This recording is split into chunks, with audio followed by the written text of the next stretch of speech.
ગુજરાતમાં એક તરફ કાળઝાળ ગરમી છે તો બીજી તરફ હવામાન વિભાગ દ્વારા વરસાદની આગાહી કરવામાં આવી છે. રાજસ્થાનમાં સક્રિય થયેલા સાયક્લોનિક અસરથી વરસાદ થવાની આગાહી કરવામાં આવી છે.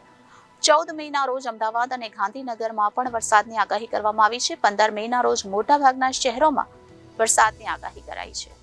આજે અરવલ્લી, પંચમહાલ, દાહોદ, મહીસાગર, છોટાઉદેપુર, નર્મદા, ડાંગ, તાપી, નવસારી, વલસાડ, દાદરાનગર હવેલીમાં હળવા વરસાદની આગાહી કરવામાં આવી છે. તો 13 મેના રોજ સાબરકાંઠા, અરવલ્લી, મહીસાગર, છોટાઉદેપુર, પંચમહાલ, વડોદરા, ભરૂચ, નર્મદા, સુરત, તાપી, દાહોદ, નવસારી, વલસાડ, ડાંગ, દાદરાનગર હવેલી, ગીર સોમનાથ, ભાવનગર અને અમરેલીમાં હળવા વરસાદની આગાહી કરવામાં આવી છે.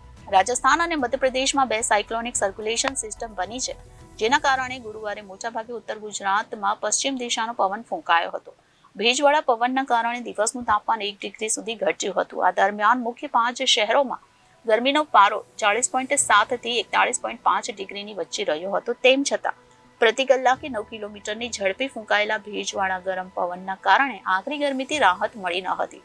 ઉલટાનું ગરમ લાઈ પવનના કારણે ઉત્તર ગુજરાત રીતસરનું ભઠ્ઠીમાં ધકેલાયું હોય તેવી આકરી ગરમીનો અનુભવ થયો હતો. ગરમીનો પારો મહેસાણામાં 41.2 ડિગ્રી, પાટણમાં 40.7 ડિગ્રી, ડીસમાં 40.7 ડિગ્રી, હિંમતનગરમાં 41.5 ડિગ્રી, મોડાસામાં 41.0 ડિગ્રી નોંધાયું હતું. ગરમ પવનની થાપટો શરીરને સ્પર્શતા જાણે 43 ડિગ્રી પાર ગરમી પહોંચી હોય તેવી અસહ્ય ગરમીનો સામનો કરવો પડ્યો હતો. ગરમ પવનની અસર સૂર્યાસ્ત બાદ પણ રહી હોય તેમ વાતાવરણ ગરમ લાઈ રહ્યું હતું. રાજસ્થાન અને મધ્યપ્રદેશ સાથે અરબી સમુદ્રના ઉત્તર પૂર્વ ભાગમાં સાયક્લોનિક સર્ક્યુલેશન સિસ્ટમ રચાઈ છે. એક સાથે 3 સિસ્ટમ એક્ટિવેટ થતા આગામી 5 દિવસ ઉત્તર ગુજરાતમાં મોટા ભાગે પશ્ચિમ દિશાનો પવન ફૂંકાઈ શકે છે. Bureau reporter Janadesh news, Surat.